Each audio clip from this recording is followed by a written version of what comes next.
एके Pandey reasoning classes के YouTube channel में आपका स्वागत है। इससे पहले वाले वीडियो में हम लोगों ने एयरफोर्स ग्रुप वाई के प्रैक्टिस सेट 1 को देखा था और आज हम लोग जो है प्रैक्टिस सेट 2 को देखेंगे। इसी तरह से आपका अल्टरनेट करके जो है हम लोग एक एक वीडियो को देखते रहेंगे। अगर आप पहला वीडियो नहीं देखे हैं तो आप पहला वीडियो को ज़रूर देख लें ताकि आपको जो है क्वेश्चन कैसे आता है इसका पता लग सके। अब आज हम लोग जो है बिना समय लिए क्वेश्चन को समझेंगे। यहाँ पे आप देख रहे हैं पहला क्वेश्चन जो आपको दिया गया है, निम्नलिखित शब्दों को शब्दकोश के अनुसार व्यवस्थित करें। यानी आपको ये चैप्टर वर्ड अरेंजमेंट से क्वेश्चन पूछा गया है। वर्ड अरेंजमेंट का अगर आपने वीडियो नहीं देखा है तो प्लेलिस्ट में जा करके वर्ड अरेंजमेंट के वीडियो को देख लीजिएगा, तो आपको ऐसे क्वेश्चन को सॉल्व करने में दिक्कत नहीं होगा। इसलिए जो भी नहीं देखे हैं आप जो है वर्ड अरेंजमेंट चैप्टर को जरूर देख लें। यहाँ पे अब इसमें क्या करते हैं, 4 वर्ड मीनिंग आपको दिया गया है, तो उस 4 वर्ड मीनिंग आपको एक साथ दे दिया गया है। अब इसमें आपको बताना है कि अगर सबसे पहले डिक्शनरी में देखेंगे तो सबसे पहले कौन आएगा, यानी 1 नंबर पर कौन आएगा, फिर 2 नंबर पर कौन आएगा, 3 नंबर पर कौन आएगा और 4 नंबर पर कौन आएगा। इस तरह से हम निकाल करके और तब आपको सजा देंगे। यहाँ पे देख रहे हैं सभी में आपका कॉमन टर्म जो दिया गया है डी है, तो पहला लेटर से आप नहीं बता सकते हैं, तो डी के बाद आप दूसरे लेटर को देखेंगे तो वाई डब्लू डब्लू वाई। तो यहाँ पे आप ध्यान देंगे वाई और डब्लू आपको 2 तरह का लेटर है, तो वाई और डब्लू आपको 2 तरह का लेटर है। तो वाई में और डब्लू में आपका पहले कौन आता है ये चेक करना है।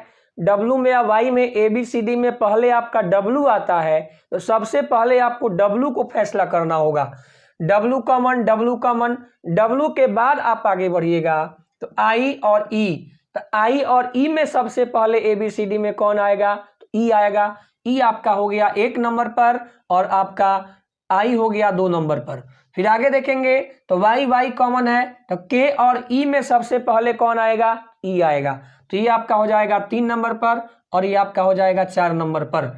1 नंबर पर सी और 2 नंबर पर आपका बी और 3 नंबर पर आपका डी और 4 नंबर पर आपका ए। CBDA जिस ऑप्शन में दिया होगा वही आपका आंसर हो जाएगा, यानी ऑप्शन नंबर आपका जो है 4 हो गया। अगला क्वेश्चन देखेंगे, दिए गए विकल्पों में से उस शब्द का चयन कीजिए जो दिए गए शब्दों से नहीं बनाया जा सकता है। ये आपका प्रश्न जो है वर्ड फॉर्मेशन से है। जो भी नहीं देखे होंगे तो आपको एयरफोर्स ग्रुप वाई के लिए आपका जो है प्लेलिस्ट में जा करके देखेंगे और उसमें जो है वर्ड फॉर्मेशन चैप्टर दिया हुआ है, उसमें से आप जरूर देख लेंगे। तो यहाँ पे आप देख रहे हैं इसमें आपको ऊपर एक वर्ड दिया गया है और नीचे 4 वर्ड दिया गया है। 4 वर्ड दिया गया है आपको। अब इस चारों वर्ड में से एक आपका ऐसा वर्ड होगा जो कि ऊपर दिए गए शब्दों से नहीं बनेगा और 3 आपका बन जाएगा, और जो नहीं बनेगा वही आपका आंसर होगा। पहला को देख रहे हैं NATION, तो यहाँ पे आप देखेंगे NATIO और फिर आपका N देखेंगे। N आपका जो है इसमें 2 दिया हुआ है और इसमें N आपका 1 दिया गया है, यही आपका नहीं बनेगा। जो नहीं बनेगा वही आपका आंसर हो जाएगा। आगे आप चेक भी कर सकते हैं, तो GREAT ये बन गया। जो बनेगा वो आंसर नहीं होगा। अभी आपको एग्जाम में दिया रहेगा कि बनाने वाला निकालना है कि नहीं बनाने वाला निकालना है, वो निर्देश में आपको दिया रहेगा। तो ये आपका बन गया GREETINGS। तो यहाँ पे देख लेंगे आप GREETIN और फिर आप देख रहे हैं जी, तो जी आपका फिर 2 आपको जी दिया गया है और एस ये भी बन गया। आप ऐसे ही चेक करेंगे तो ये भी बन जाएगा। अब अगला क्वेश्चन को देखेंगे, दिए गए विकल्पों में से संबंधित शब्द का चयन कीजिए। तो इस तरह का जब भी प्रश्न आएगा तो ये आपका प्रश्न जो है एनालॉजी से रिलेटेड है, और एनालॉजी में आप जानते हैं कि जिस प्रकार ए का रिलेशन बी से है उसी प्रकार से सी का रिलेशन डी से होगा। जो भी नहीं देखे होंगे तो आप इस चैप्टर को भी देख सकते हैं। जिस प्रकार से ए का रिलेशन बी से है उसी प्रकार से सी का रिलेशन डी से होगा। तो यहाँ पे आप देख रहे हैं D 4 पर आता है, H 8 पर आता है, L 12 पर आता है, P 16 पर आता है, T 20 पर आता है, X 24 पर आता है। तो 4 से 16 कितना आगे बढ़ा है आपका 12, 8 से 20 कितना आगे बढ़ा 12 और 12 से 24 में कितना बढ़ गया 12 आपका आगे बढ़ा है। उसी प्रकार से बी 2 पर 2 में 12 जोड़ेंगे तो 2 में आप 12 जोड़ेंगे 14 पर एन आ जाएगा। एफ 6 पर 6 में 12 जोड़ेंगे तो आपको 18 पर आर आ जाएगा। जे 10 पर 10 में 12 जोड़ेंगे 22 पर आपका भी आ जाएगा। एन आर भी ऑप्शन नंबर आपका जो हो जाएगा 2 हो जाएगा। अगला देखेंगे 4 नंबर प्रश्न को। जिस प्रकार ए का रिलेशन बी से है तो जिस प्रकार पेट के लिए आपको जो है भोजन की जरूरत है, भोजन की आवश्यकता है, उसी प्रकार इंजन, तो इंजन कैसे चलेगा? इंजन के लिए आपको जो है ईंधन की आवश्यकता है, ईंधन यानी तेल की आवश्यकता है। आपको जो है ऑप्शन नंबर 1 हो जाएगा। इंजन में अगर आप ईंधन नहीं डालिएगा तो आपका इंजन चालू नहीं रहेगा, इसलिए ऑप्शन नंबर आपका जो हो जाएगा 1 हो जाएगा।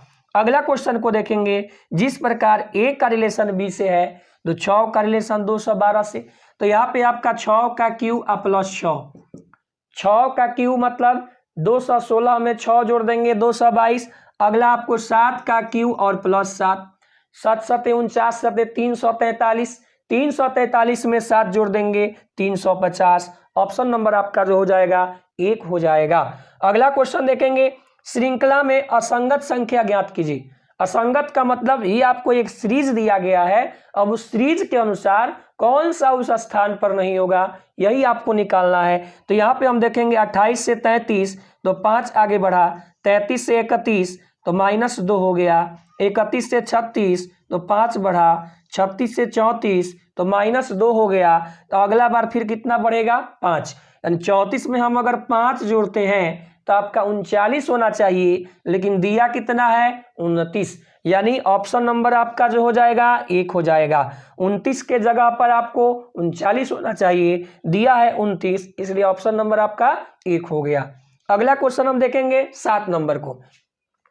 ये प्रश्न आपका जो है कोडिंग डिकोडिंग से है। यहाँ पे आप देख रहे हैं किसी निश्चित कोड में फेवर को EBUPTS, तो एफ से आप जानते हैं ई आ गया, एंड एफ से ई का मतलब -1 हो गया। यहाँ पे ए का आपको कम हो गया, ए से बी तो +1 हो गया, भी से यू तो -1 हो गया, ओ से पी +1 हो गया, फिर आपको यू से टी -1 और आर से एस +1, यानी -1 + 1 का रिलेशन है। तो आपको निकालना है डेंजर का, DANGER, डेंजर का निकालना है। रिलेशन आपका जो है -1 + 1, -1 का मतलब 1 लेटर पीछे, +1 का मतलब 1 लेटर आगे, तो -1 + 1 -1 + 1 -1 + 1। डी से एक कम करिएगा सी, ए में एक आगे बढ़ाइएगा तो बी, एन से एक पहले करिएगा एम, जी में एक जोड़ेंगे तो एच, ई से एक कम करेंगे तो डी, आर में एक जोड़ेंगे तो एस, CBMHDS, CBMHDS, यही ऑप्शन नंबर आपका सी हो जाएगा। अगला क्वेश्चन जो ब्लड रिलेशन का है आपको बहुत ही इंपॉर्टेंट है, इसको आप एकदम ध्यान से देखेंगे। आप जानते हैं, एक बार रिपीट कर दे रहे हैं कि पुरुष के लिए जो होता है प्लस आता है, स्त्री के लिए माइनस आता है, भाई बहन के लिए कॉमा का सिंबल यूज करेंगे, और अपने पति पत्नी के लिए प्लस का सिंबल, और अपने से बड़े जनरेशन में एरो का सिंबल यूज करते हैं। जो भी ब्लड रिलेशन का वीडियो नहीं देखे होंगे तो आप ब्लड रिलेशन का वीडियो आप जरूर देख लीजिएगा, ताकि आपको आगे क्वेश्चन सॉल्व करने में परेशानी ना हो। अब यहाँ पे हम समझेंगे श्री और श्रीमती वर्मा के 2 बच्चे हैं, श्री और श्रीमती वर्मा के 2 बच्चे हैं। तो यहाँ पे आप ध्यान दीजिएगा, श्री और श्रीमती वर्मा के 2 बच्चे हैं, यानी आपस में ये लोग पति पत्नी हो जाएंगे। श्री और श्रीमती वर्मा के 2 बच्चे हैं। अगला पॉइंट पढ़ेंगे आशा और शशि।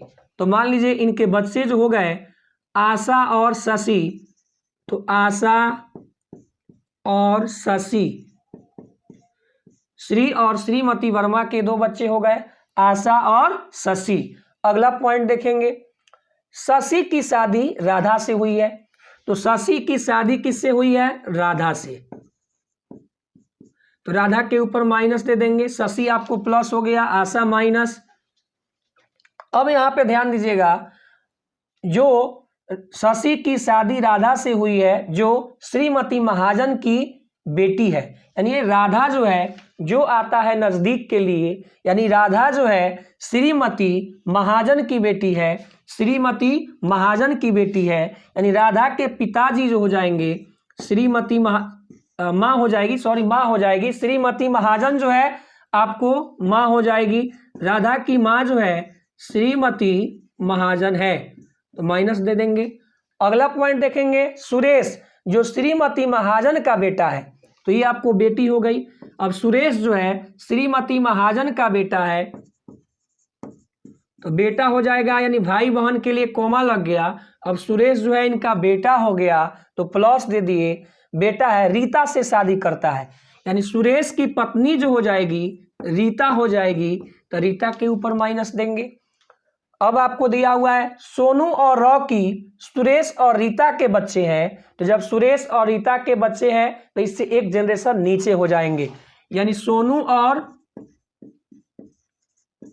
दिया हुआ है सोनू और रॉकी, तो सोनू और रॉकी जो है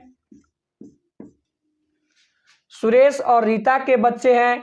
उमा और सुधा शशि और राधा की बेटियां हैं। शशि और राधा की बेटी कौन हो जाएगी? उमा और सुधा। तो उमा और सुधा जो है शशि और राधा की बेटी है। तो आपको प्रश्न में दिया है सोनू का कुल नाम क्या है, तो पहले हम सोनू को देखेंगे। ये सोनू के पिताजी सुरेश हो गए, सोनू के पिताजी सुरेश हो गए, और सुरेश के माताजी का कुल नाम क्या चीज से चल रहा है? महाजन से। यानी आपको प्रश्न में लिखा है सोनू का कुल नाम क्या है, तो सोनू का कुल नाम क्या हो जाएगा? महाजन। अगला क्वेश्चन दिया है सुधा के साथ सुरेश का क्या संबंध है, यानी सुधा के साथ सुरेश का क्या संबंध है।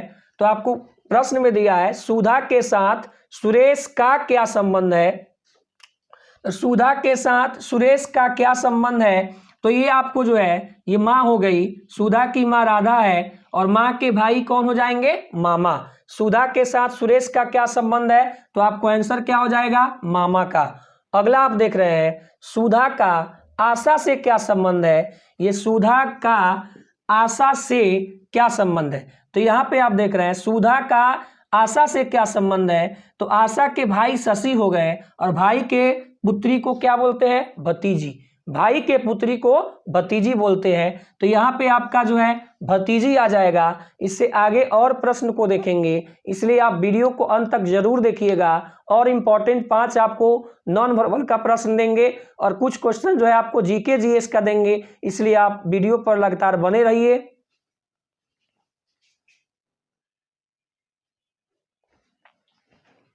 आगे देखेंगे 11 नंबर से प्रश्न को। पहला क्वेश्चन आपको है 11 नंबर में कि वायुसेना की प्रथम महिला पायलट कौन थी, तो आप इसे याद कर लेंगे। वायुसेना की प्रथम महिला पायलट जी तो आपको हरिता कौर दयाल। राफेल उड़ाने वाली प्रथम भारतीय महिला कौन है, तो आप पहले सोचेंगे। राफेल उड़ाने वाली प्रथम भारतीय महिला जो है शिवांगी सिंह। लोदी वंश की स्थापना किसने की, तो लोदी वंश की स्थापना जो है बहलोल लोदी ने की थी। विश्व जनसंख्या दिवस कब मनाया जाता है, तो विश्व जनसंख्या दिवस जो है आपको 11 जुलाई को मनाया जाता है। स्वतंत्र भारत के प्रथम भारतीय व अंतिम गवर्नर जनरल कौन थे, तो सी राजगोपालचारी, यानी चक्रवर्ती राजगोपालचारी बोलते हैं इन्हें। ऑप्शन नंबर आपका जो हो जाएगा 1 हो जाएगा। ये आप एक बार पढ़ लेंगे ताकि आपको याद हो जाए। राष्ट्रपति का अध्यादेश कितनी अवधि के लिए लागू रहता है, तो 6 महीना। राष्ट्रपति का अध्यादेश जो होता है 6 महीना के लिए लागू होता है। अगला 17 नंबर प्रश्न को देखेंगे। ये आपका जो है सीरीज का प्रश्न है। आप यहाँ पे देख रहे हैं ये सिंपल प्रश्न है। 3 आकृति 3 लाइन का, फिर 4 लाइन, ये 5 लाइन। अगला में जो दिया गया है 6 लाइन का दिया गया है। षष्टभुज है, ये आपको जो दिया गया है ये 6 लाइन का है। तो उसके बाद आपको अगला जो आएगा 7 लाइन वाला आएगा। तो 7 लाइन वाला ऑप्शन देखेंगे तो आपको ऑप्शन नंबर 1 में देख रहे हैं 1 2 3 4 5 6 7, 7 लाइन वाला आपका जो है ऑप्शन नंबर 1 हो जाएगा। अगला देख रहे हैं सी एक्शन, यानी आपको किनारा से बीच में, फिर ई किनारा, तो फिर आपको किनारा आ गया। तो अगला आपको स्टेप जो हो जाएगा बीच वाला हो जाएगा। तो बीच वाला यानी ऑप्शन नंबर आपका जो हो जाएगा 3 हो जाएगा। अब अगला आप देख रहे हैं ये बिंदु से आपका एक ब्रैकेट छोड़ करके जो आपको कलांकित आपको स्क्वायर जो दिया गया है कलर किया हुआ है, तो ये बिंदु से आपको एक स्टेप छोड़ा है, यहाँ भी बिंदु से आपको एक स्टेप छोड़ा है, तब आपको स्क्वायर दिया हुआ है। तो आप वैसे ही चेक करेंगे, तो बिंदु से एक स्टेप छोड़ करके आपको जो है स्क्वायर दिया हुआ है, ऑप्शन नंबर 1 हो जाएगा। बाकी सभी ऑप्शन को आप देखेंगे तो ऐसा आपको नहीं है। यहाँ पे देखेंगे ये आपको पहले स्क्वायर से वृत्त दिया है तो नहीं होगा, ये आपको वृत्त से स्क्वायर दिया है लेकिन 2 छोड़ दिया है तो नहीं होगा। अब यहाँ पे वृत्त से स्क्वायर आएगा तो 3 छोड़ दिया है तो नहीं होगा। अगला हम देखेंगे, तो ये अगला प्रश्न आपका जो है एनालॉजी का है। जिस प्रकार से ए का रिलेशन बी से है उसी प्रकार से सी का रिलेशन डी से होगा। तो एक वाला देख रहे हैं, स्क्वायर को हम एक बोल रहे हैं, इंडिकेट कर रहे हैं। एक वाला 2 पर, 2 वाला 1 पर, 3 वाला 3 पर ही है। तो यहाँ पर भी आपका जो जाएगा, जिस प्रकार से ए का रिलेशन बी से है तो वैसे ही सजाएंगे। एक वाला 2 पर, तो यहाँ पर भी आपको एक वाला 2 पर और 2 वाला 1 पर, तो 2 वाला 1 पर और फिर आपका जो है 3 वाला 3 पर, तो वैसे ही 3 वाला 3 पर। यानी ऐसा ऑप्शन देखेंगे, त्रिभुज वृत्त स्क्वायर, तो त्रिभुज वृत्त स्क्वायर ऑप्शन नंबर आपको 3 में दिया हुआ है। अगला क्वेश्चन हम देखेंगे, वृत्त कोई भी आप एक को लेकर के चलेंगे तो आपको पकड़ में आ जाएगा। ये कलांकित वृत्त जो है तो आपको एक स्टेप बढ़ गया है, फिर अगला में भी एक स्टेप, फिर अगला में भी एक स्टेप, तो अगला में आएगा तो फिर आपका यहीं पे आएगा। तो यहाँ पे वाला ऑप्शन आपको 2 दिया हुआ है, इस दोनों में से आपका कोई एक होगा। तो फिर अगला को पकड़ेंगे, त्रिभुज को ले लिए, त्रिभुज आपका एक स्टेप, फिर अगला में एक स्टेप बढ़ गया है। स्टेप समझ रहे हैं, आपको पहला सेट में बताए हैं, स्टेप का मतलब 90 डिग्री घूमता है। तो फिर आपको अगला में एक स्टेप बढ़ गया तो अगला में भी एक स्टेप बढ़ेगा, यानी ऐसा ही आएगा। तो त्रिभुज ये भी आपको मिल गया। तो ये नहीं होगा क्योंकि ये देखिए ये आपको जो है खाली है, वो रंगा हुआ नहीं है, ये त्रिभुज खाली वाला इसमें ही है।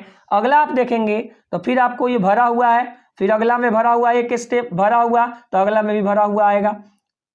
और फिर उसके बाद आपको निकालना है तो भरा हुआ नीचे, यानी ऑप्शन नंबर किस में दिया हुआ है, 4 में।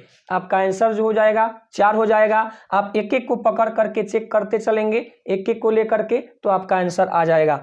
भारत में अगला क्वेश्चन आपका 22 नंबर में है कि भारत में डाक टिकटों की शुरुआत किसने की थी, तो आपका आंसर हो जाएगा डलहौजी। यानी भारत में डाक टिकटों की शुरुआत जो है डलहौजी ने की थी। नेक्स्ट क्वेश्चन आपका है, कनाडा की राजधानी कहाँ है, तो आपको याद रखना होगा कनाडा की राजधानी जो है आपको ओटावा है। कनाडा की राजधानी आपको ओटावा है। अगर आपको वीडियो पसंद आया हो तो आप दोस्तों में शेयर करिए। चैनल अगर सब्सक्राइब नहीं किए हैं तो चैनल को सब्सक्राइब करिए, आपको ऐसे ही वीडियो मिलते रहेगा। आज के लिए इतना ही, धन्यवाद।